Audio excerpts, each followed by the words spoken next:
Assalamualaikum warahmatullahi wabarakatuh. Sebelumnya, perkenalkan, saya Adele Lestari. Tujuan saya membuat video ini adalah untuk memenuhi nilai UTS pada mata kuliah Teori Ekonomi Mikro Islam kelas B Indralaya bersama Bapak Iksan Hamidi, SHI MSI. Pada kesempatan kali ini, saya akan menjelaskan tentang distorsi pasar Islami, khususnya pada bagian tadlis. Sebelum masuk ke tadlis, mari kita ketahui terlebih dahulu apa itu distorsi pasar. Distorsi pasar sendiri merupakan kondisi pasar yang tidak seimbang karena terjadinya sesuatu hal yang mengganggu keseimbangan mekanisme pasar tersebut yang telah tersusun. Nah, salah satu gangguan dalam distorsi pasar Islami di sini adalah tadlis. Tadlis, secara kata, tadlis adalah penipuan. Dalam pasar Islami ini, tadlis adalah salah satu bentuk penipuan dalam berdagang, di mana penipuan ini dilakukan dalam transaksi jual-beli oleh pihak penjual terhadap barang atau objek yang dijualnya kepada pembeli. Jadi, tadlis dapat terjadi karena sifat ketidakjujuran pedagang dalam menjalankan usahanya. Tadlis termasuk ke dalam jual-beli yang garor. Mengapa demikian? Mari kita simak penjelasan ini terlebih dahulu. Macam-macam tadlis. Yang pertama adalah tadlis kuantitas. Tadlis kuantitas adalah penipuan yang dilakukan oleh penjual terhadap jumlah barang yang akan mereka berikan kepada pembeli. Contoh yang paling umum kita ketahui di sini adalah penjual yang mengurangi timbangan. Saya sendiri secara pribadi pernah mengalami hal semacam ini, di mana saya membeli ayam sebanyak 2 kilo di pasar, teman-teman. Jadi, pada saat saya timbang kembali di rumah, angka tersebut menunjukkan angka yang berbeda dengan apa yang ditimbang di pasar. Walaupun biasanya kasus ini tidak banyak selisih yang berkurang, paling sekitar 2-4 ons. Namun, sekecil apapun pengurangan timbangan, itu termasuk ke dalam tadlis kuantitas. Yang kedua adalah tadlis kualitas. Tadlis kualitas adalah penipuan penjual terhadap mutu barang yang mereka jual kepada pembeli. Seringkali penjual itu menyebutkan barang yang mereka jual dengan spesifikasi yang dengan kualitas tinggi. Namun pada sejatinya barang yang mereka jual tersebut tidak sebagus apa yang mereka sebutkan. Contoh di sini pedagang buah menyimpan sebagian buahnya yang kurang bagus, yang kemudian akan dicampur dengan buah yang bagus, supaya buah yang kurang bagus tersebut itu cepat terjual. Nah, contoh lain yang sering kita temui itu adalah perdagangan online. Pasti sering dari kita semua, pasti pernah melakukan transaksi online, teman-teman.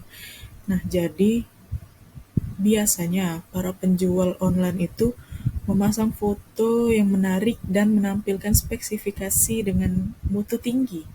Namun pada saat barang tersebut sampai ke kita, itu sangat jauh berbeda dengan apa yang difoto dan apa yang mereka sebutkan dalam menjual barang tersebut. Nah, itu termasuk dalam tadlis kualitas. Yang ketiga adalah tadlis harga. Tadlis harga adalah penipuan harga di mana penjual tidak menyebutkan harga pokok dan keuntungan yang mereka peroleh, seperti perdagangan yang dilakukan oleh Nabi Muhammad SAW pada zaman dahulu.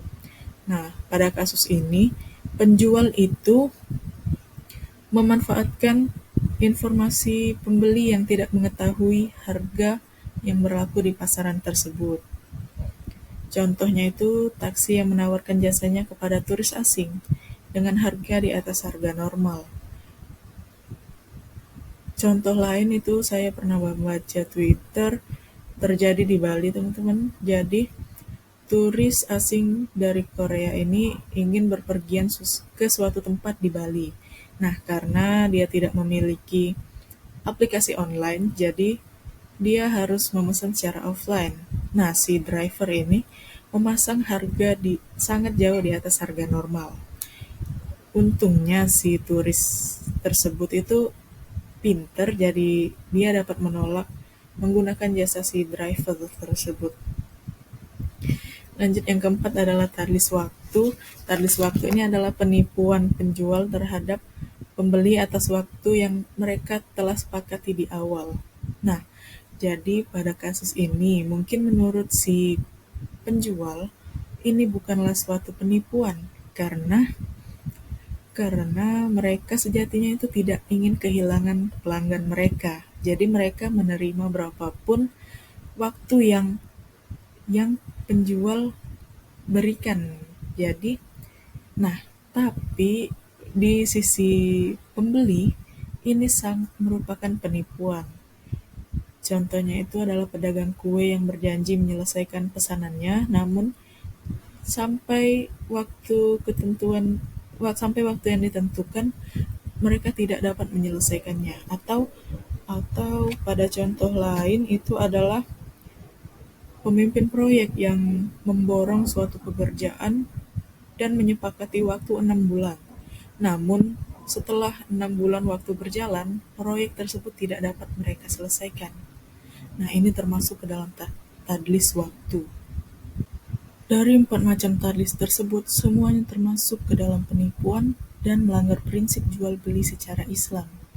Sebagaimana Allah Subhanahu wa taala berfirman pada surat An-Nisa ayat ke-29, Ya ayyuhallazina amanu la ta'kulu amwalakum bainakum bil batili illa an takuna tijaratan an taradin minkum wala ta'tulu anfusakum innallaha kana bikum rahima. Hai orang-orang yang beriman, janganlah kamu saling memakan harta sesamamu dengan jalan yang batil, kecuali dengan jalan perniagaan yang berlaku dengan dasar suka sama suka di antara kamu. Dan janganlah kamu membunuh dirimu, sesungguhnya Allah adalah Maha Penyayang kepadamu. Lewat ayat tersebutlah Allah Subhanahu wa taala melarang hamba-hambanya yang beriman memakan harta secara batil. Tadlis termasuk memakan harta secara batil karena merupakan penipuan yang dapat merugikan pihak lain. Jelas perbuatan semacam ini diharamkan dalam pasar Islam. Nah, dari pembahasan yang telah kita bahas sebelumnya, kita dapat mengetahui mengapa tadlis termasuk jual beli yang gharar.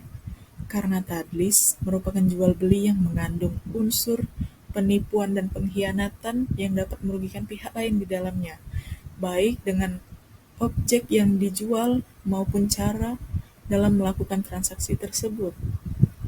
Nah, lalu, mengapa tadlis menjadi suatu penghambat pasar Islami? Karena tujuan dari pasar Islami adalah mencapai kesepakatan dengan dasar suka sama suka tanpa paksaan yang dapat merugikan pihak lain, lalu mencapai keuntungan dengan jalan yang diridhoi dan diberkahi oleh Allah Subhanahu wa taala. Kesimpulan yang dapat ditarik mengenai tadlis di sini adalah penipuan yang berupa tadlis dalam jual beli atau dalam usaha termasuk memudaratkan orang lain atau masyarakat secara umum.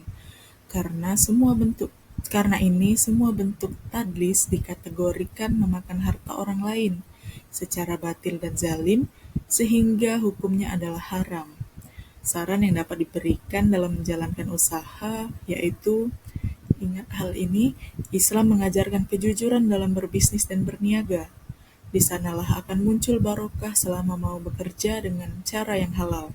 Mencari rizki yang halal menjadi prinsip yang asasi dalam ekonomi Islam. Yang dimaksud mencari rizki halal di sini tidak haram secara zat dan cara memperolehnya dibenarkan dalam syariat Islam. Demikian pembahasan yang dapat saya berikan tentang tadlis. Semoga hasilnya memuaskan. Saya ucapkan terima kasih banyak dan saya akhiri. Wabillahi taufiq wal hidayah. Wassalamualaikum warahmatullahi wabarakatuh.